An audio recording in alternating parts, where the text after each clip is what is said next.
Hey guys, welcome to the Massive Iron Channel. I'm Steve Shaw. In this video, I'm going to talk about an article by Greg Nuckols on training frequency and muscle growth. Before I get into that topic, if you have any questions or comments, drop them down below. The best topic ideas that turn into videos just like this. All right, this is an oldie but a goodie, and I want to give you guys a few things to think about when it comes to training frequency. How many times a week you train a muscle group, because it is a very hot topic. And we need to really analyze it rationally and reasonably. Now, over my group Massive Iron, which you can find on Facebook, a gentleman posted a link to an article from Greg Nuckols. This was from August 9th, 2018. It's one I've read before, but I want to talk about again. And you can find this on strongerbyscience.com, strongerbyscience.com.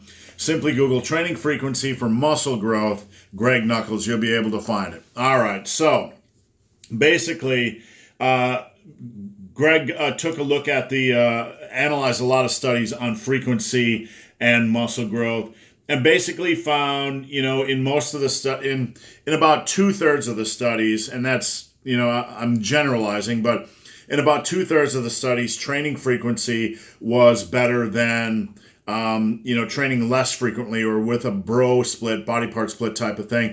Maybe in 1/3 of the cases, it showed that training less frequently was actually more beneficial. So there were some studies where it was about equal. And I want to cover a few points, but first off, some of the things that Greg says to end cap his article. If you're currently making progress on a low frequency program, don't change anything, right? Don't change what isn't broken. Many lifters find they can tolerate high frequencies for some exercises or muscle group, but not others. I'm going to touch on that in a little bit.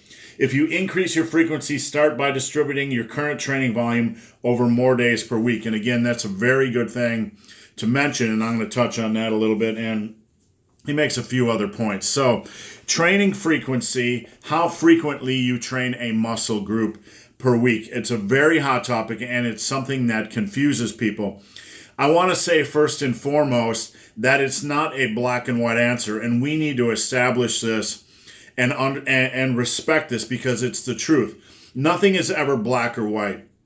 And there are voices in the lifting community that would like to say it's always black or white, and this is really absolutely horrible logic. It's really quite silly.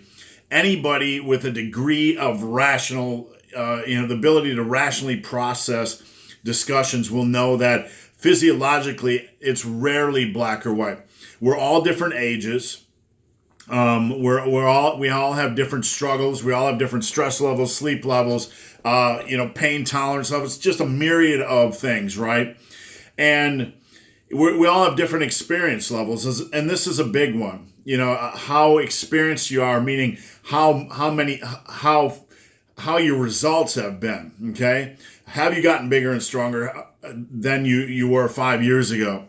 When you are just starting out, I will say it's generally a lot easier to do higher frequency, 3-day-a-week type of programs, because number one, you're not doing a lot of warm-up sets. Number two, there's not as great of a tonnage impact on your body, meaning weight times sets times reps.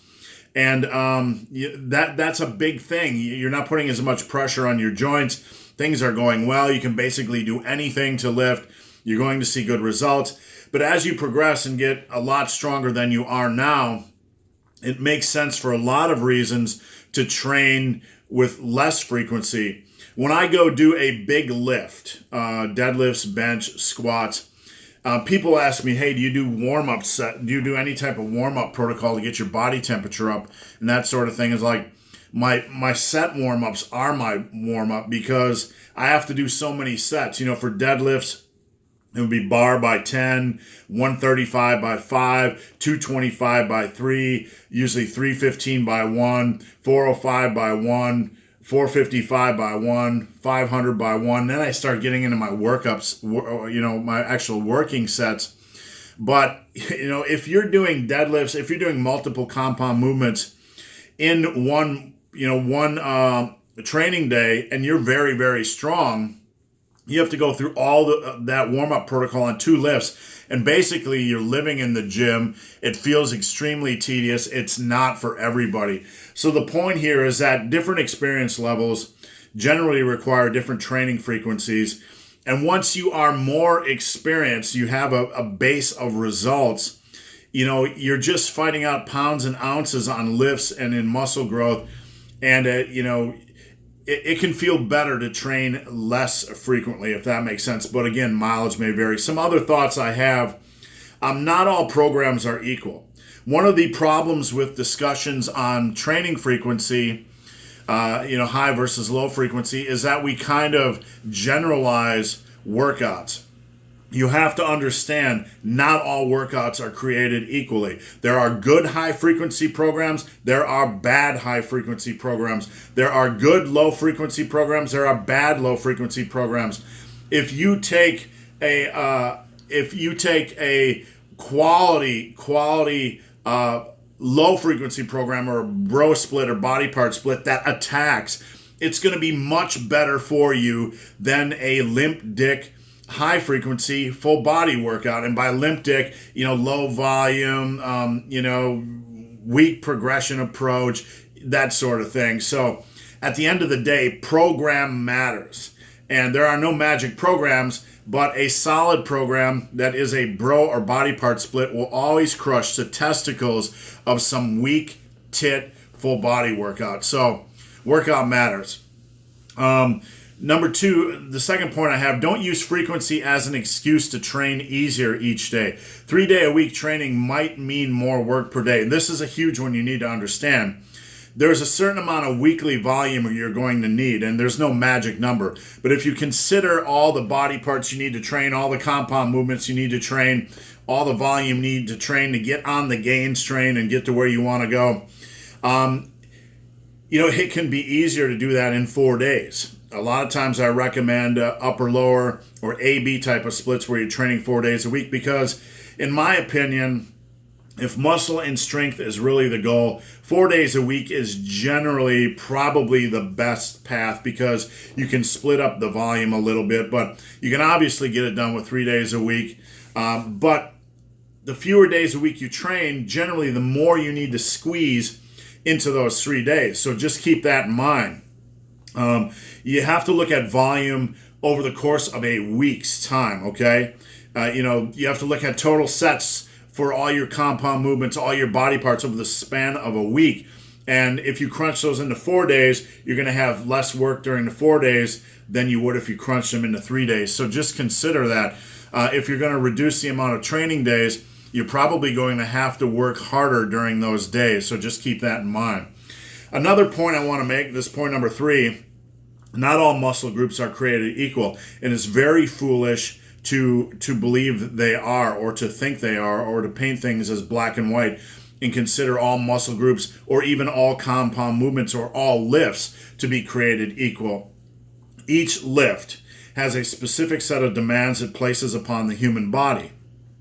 Squats and deadlifts, for example, are a good point of discussion here, because deadlifts, I generally don't like a lot of volume. I generally like to build my deadlifts with shrugs and low rack pulls and heavy focus on the quads. And I still do deadlifts, obviously, but I've never been a big believer in too much deadlift volume once you build up a reasonable amount of strength. And that's a generalization and not a rule.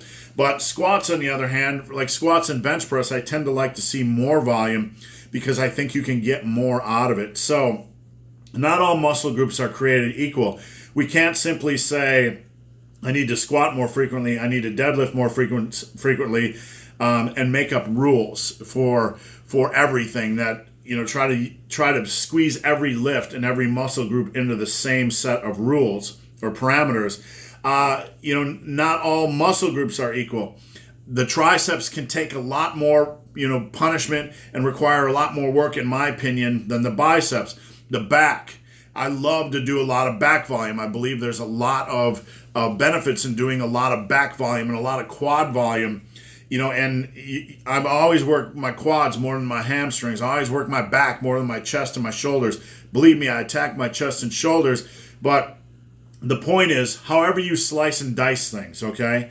Not all muscle groups are equal, and you need to consider this. And the last point I have here, and this is the most important one, and one I really want you to remember. Not, at the end of the day, your head and your heart will destroy any program. Your head and your heart will destroy any program. I've been in this industry for a long, long time.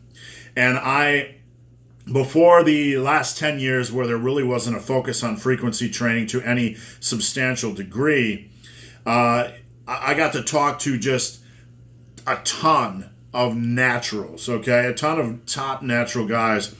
And 99.9% of them, males, females, figure fitness, bodybuilding, whatever, just general schmucks like me, 99.9% of them built the muscle they had on splits.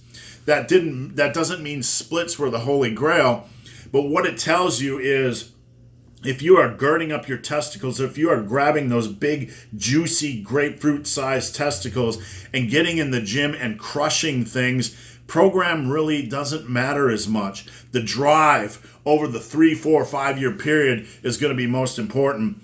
And this leaves me with one final point when it comes to studying and super analyzation of this. If you are training hard, and I want you to remember this point because it is the most important. If you are training hard, you are driven up here and in here, and you're attacking the compound movements, you're attacking progression, you have a reasonable amount of volume, all that crap is in place, your diet's on point, you're consistent with your calories, you're consistent with your protein, all that crap is on point. Over the course of 3, 4, 5 years, it's not going to matter what you do. It's not, because the gulf, the gap, the difference between a full body, between an upper-lower, between a bro split is not as wide as we like to paint it. Just because one may be more beneficial, it's not like one is 70% more beneficial. The article here that I mentioned by Greg Nuckols shows there's maybe about 1/3 of the data that says low frequency is better, maybe 2/3 of the data where it says high frequency is better, but you can see it's not like one is 70% better than the other. The difference is just a little itsy bit. It's not like a freaking, a huge ocean of difference. And that's what you need to remember. Over the course of 3, 4, 5, 6 years, and that's how long you're going to be training because you're a freak like me, right? You're going to be training for a long period of time. Over that time, it doesn't fucking matter what you do. It doesn't fucking matter. Fuck your program. Fuck your program. It doesn't fucking matter what you do.